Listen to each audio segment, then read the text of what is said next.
Pusat operasi Tinombala untuk menangkap kelompok sipil bersenjata pimpinan Santoso di Poso, Sulawesi Tengah mulai menampakkan hasilnya. Santoso dan kelompoknya sudah mulai terjepit oleh kepungan pasukan gabungan TNI dan Polri.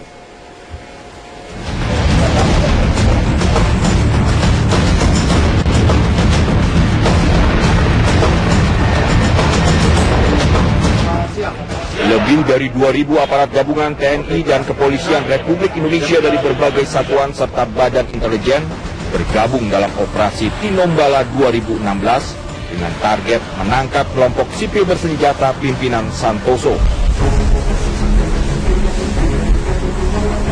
Padang rumput lembah Napu di Poso, Sulawesi Tengah kini menjadi medan tempur.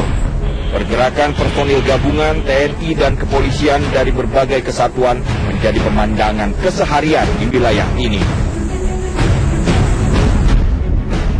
Patroli Satgas Operasi menyisir sejumlah titik yang menjadi wilayah pencarian logistik kelompok Santoso dan diduga menjadi wilayah paling dekat dengan persembunyian kelompok Santoso.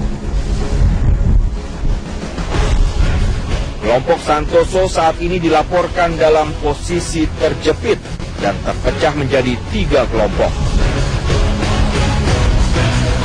Dengan sinergi kita TNI Polri melaksanakan operasi pengejaran dan penangkapan terhadap kelompok Santoso ini, saat ini mereka sudah terjepit. Karena pola yang kita gunakan adalah pola lawan gerilya, di mana kita pisahkan dulu dengan masyarakat yang simpatisannya, kemudian kita giring ke suatu tempat yang kita siapkan untuk daerah pancuran. Dan kondisi itu kami TNI Polri sudah boleh dikatakan hampir kita kondisi tersebut. Dalam 3 bulan pelaksanaan operasi, pasukan gabungan sudah menembak mati 8 anggota kelompok Santoso, sementara 2 orang lainnya menyerahkan diri. Kini diperkirakan tersisa 30 orang anggota kelompok Santoso dan mereka dihimbau untuk segera menyerahkan diri. Dari Poso, Sulawesi Tengah, Ahmad Muhsin, Metro TV. Cuaca panas melanda kota Medan, Sumatera Utara. Warga diminta waspada dan menjaga kesehatan. Untuk informasi selengkapnya kami langsung bergabung bersama dengan Risti Ayu di Medan, Sumatera Utara. Risti, berapa suhu tertinggi di kota Medan?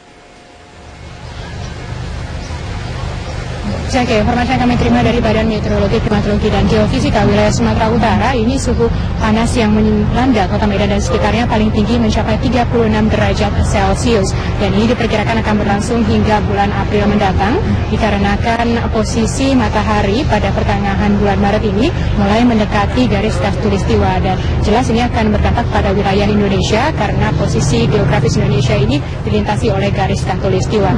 Dan atas peristiwa ini, BMKG pun akan berkoordinasi dengan Dinas Kesehatan baik provinsi juga kabupaten kota untuk mensosialisasikan suhu panas yang terjadi di kota Medan dan sekitarnya lebih tinggi dibandingkan musim kemarau dari biasanya.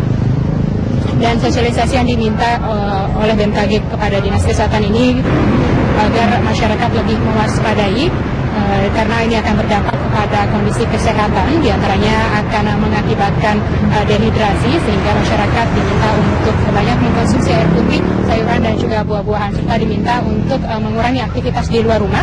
Kalaupun akan beraktivitas di ruang terbuka, diminta untuk melindungi diri dengan menggunakan pakaian lengan panjang ataupun juga payung serta kacamata.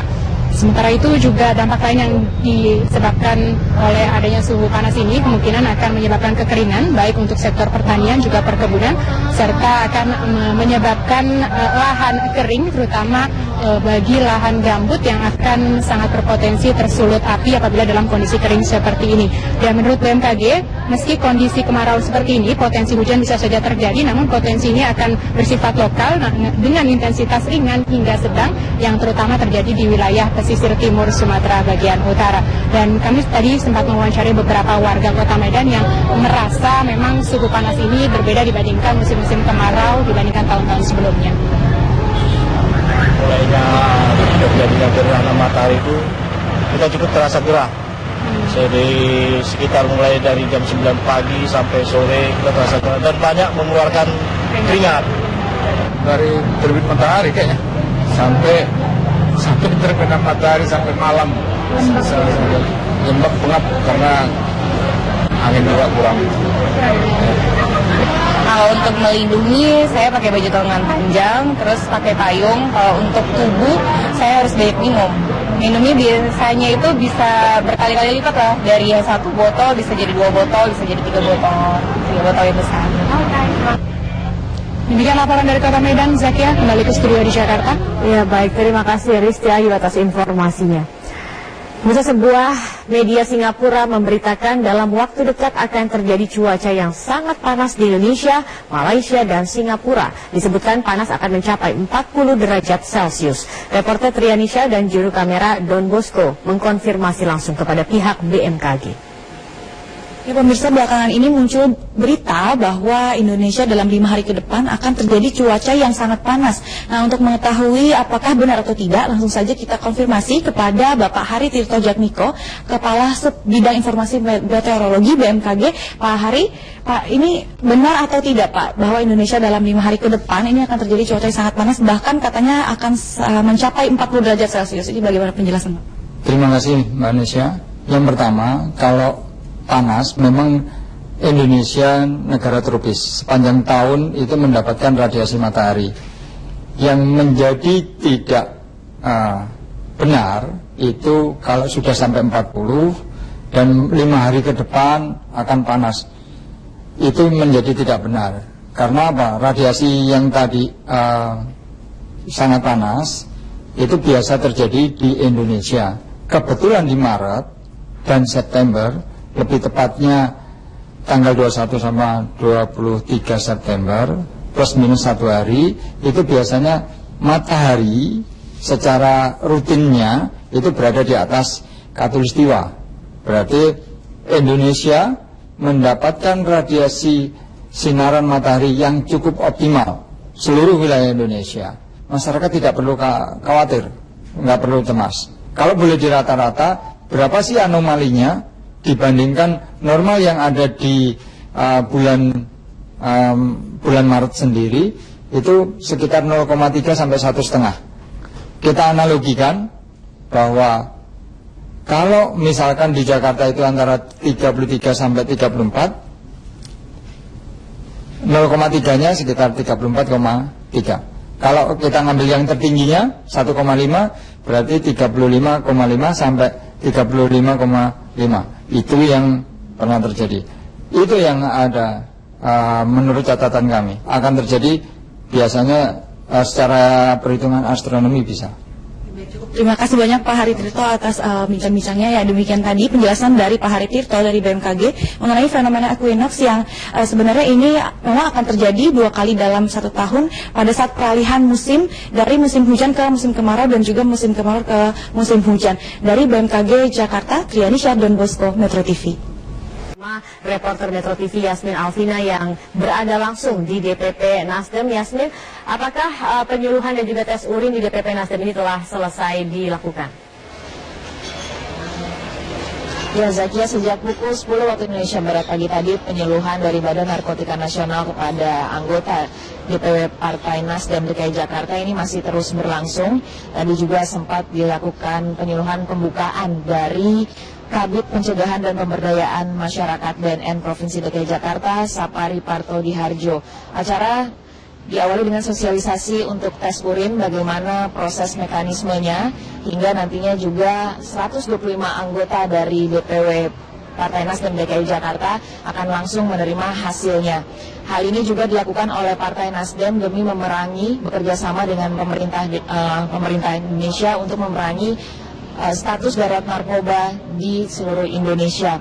Penyuluhan ini juga untuk memastikan bahwa kader-kader dari Partai Nasdem dari DPW DKI Jakarta bebas dari narkoba. Dan Zakia, nanti setelah didapatkan penyuluhan tentang darurat narkoba, langsung dilakukan penyuluhan lanjutan oleh Badan Narkotika Nasional. Hal ini dilakukan oleh Partai Nasdem mengingat 70% anggota dari DPW Partai Nasdem DKI Jakarta ini merupakan anak-anak muda. Dan anak-anak muda merupakan generasi penerus bangsa yang apabila nantinya terjangkit narkoba, maka tidak bisa meneruskan bagaimana amanah-amanah untuk memimpin bangsa. Ini juga dilihat dari keprihatinan kenaikan penggunaan narkoba dari tahun 2015 ke tahun 2016 meningkat sangat signifikan, Zakia, sebanyak 13%. Peningkatan ini merupakan peningkatan tertinggi dalam sejarah dalam tahun ke tahunnya peningkatan penggunaan narkoba. Dan setiap harinya sebanyak kurang lebih 30-50 jiwa meninggal dunia akibat menggunakan narkoba. Dari pihak Partai Nasdem sendiri, Zakia, bahwa tes urin dan juga penyuluhan dari Badan Narkotika Nasional ini akan dilakukan secara berkala demi bekerja sama dengan pemerintah memberantas narkoba. Dan berikut adalah petikan wawancara kami dengan Ketua DPW DKI Jakarta Partai Nasdem terkait pemberantasan narkoba.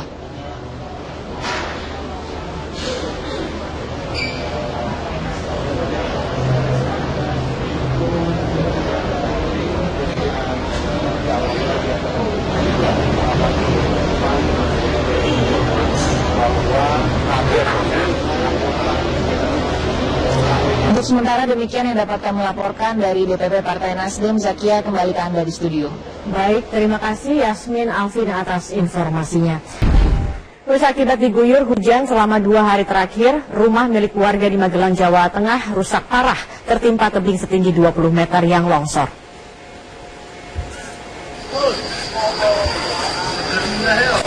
Seperti inilah kondisi rumah milik warga desa Dusun Melandan 2, Kecamatan Salaman, Magelang, Jawa Tengah. Rumah milik Mahfudin rusak parah hingga bagian rumah jebol. Menurut saksi mata, sebelum terjadi longsor, tebing yang berada di belakang rumah tersebut sudah terlihat merekah dan sebagian pepohonan tumbang.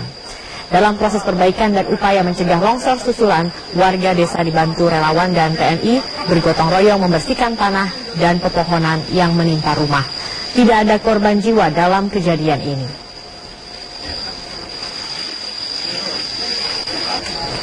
Menteri Lingkungan Hidup dan Kehutanan Siti Nurbaya menghijaukan jalan tol Cipali melalui kegiatan penanaman 300 pohon. Penanaman pohon ini dilakukan di Interchange Subang, kilometer 109 tol Cipali, Subang, Jawa Barat. Penanaman pohon dan pemeliharaan pohon ini menjadi salah satu strategi pemerintah dalam menanggulangi degradasi lahan, terutama lahan kritis. Kegiatan ini sekaligus untuk memperingati Hari Bakti Rimbawan dan Hari Hutan Internasional 2016. Menteri Lingkungan Hidup dan Kehutanan Siti Nurbaya berharap penanaman pohon di kanan kiri jalan dan interchange tol Cipali ini dapat menjadi ruang terbuka hijau yang berfungsi optimal sehingga dapat memperbaiki dan menjaga iklim mikro. Target kalau begini ya, kalau lahan terdegradasi itu 24 juta, 24,3 juta lahan terdegradasi, dan diantaranya 5,5 juta itu relatif kritis. Ya, itu bisa harus kita selesaikan dengan cara kita menanam lagi. Pebalap Indonesia Rio Haryanto masih harus bekerja keras di debut pertamanya di balapan Formula 1 setelah hanya berada di posisi 22 dalam sesi latihan bebas di sirkuit Albert Park, Melbourne, Australia. Pada sesi free practice 3 yang berlangsung hari ini, Sabtu di sirkuit Albert Park, Melbourne, Australia, Lewis Hamilton berhasil mencatatkan waktu terbaik. Pebalap Mercedes itu membukukan 1 menit 25,624 detik. Hamilton mengungguli rekan setimnya Nico Rosberg yang menempati peringkat kedua. Adapun posisi ketiga menjadi milik pebalap Ferrari Sebastian Vettel yang kalah 0,228 detik dari Hamilton. Sementara itu pebalap Indonesia Rio Haryanto melakoni latihan hari ini dengan kurang mulus. Melakoni 23 lap, catatan waktu Rio adalah yang paling lambat dibandingkan pebalap-pebalap lain, terpaut 3,648 detik dari Hamilton. Sesi kualifikasi dengan format baru sendiri akan berlangsung mulai pukul 13 waktu Indonesia Barat.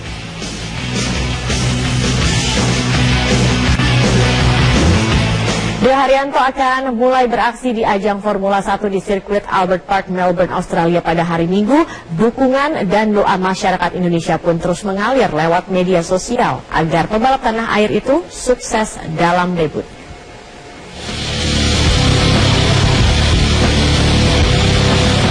Pembalap Indonesia Rio Haryanto yang tergabung bersama tim Menor Racing akan memulai debutnya di ajang lomba jet darat Formula 1. Di asal Surakarta ini bakal bersaing dengan Lewis Hamilton, Sebastian Vettel dan pembalap lainnya di seri perdana Formula 1 tahun 2016. Dia akan digelar di sirkuit Albert Park, Melbourne, Australia hari Minggu. Tidak hanya dukungan, doa-doa pun terus mengalir dari masyarakat Indonesia untuk Rio lewat dunia maya. Melalui akun Twitter, para netizen berharap pembalap berusia 23 tahun ini bisa menjalani debutnya nanti dengan baik.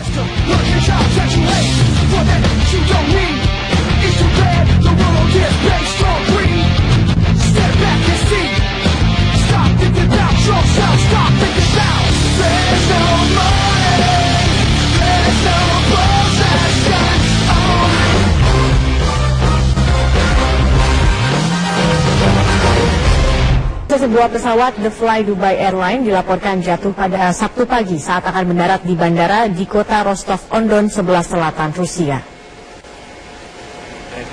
Pesawat jenis Boeing 738-800 milik The Fly Dubai disebut membawa setidaknya 55 penumpang dan 6 orang awak pesawat. Sebuah laporan menyebut seluruh penumpang meninggal dunia. Belum ada laporan penyebab dari kecelakaan ini, namun pesawat diperkirakan pesawat yang terbang dari Dubai kemungkinan jatuh akibat cuaca buruk. Dalam akun Facebooknya, Fly Dubai Airline menyatakan masih menyelidiki insiden yang menimpa pesawat dengan nomor penerbangan FZ981 milik mereka.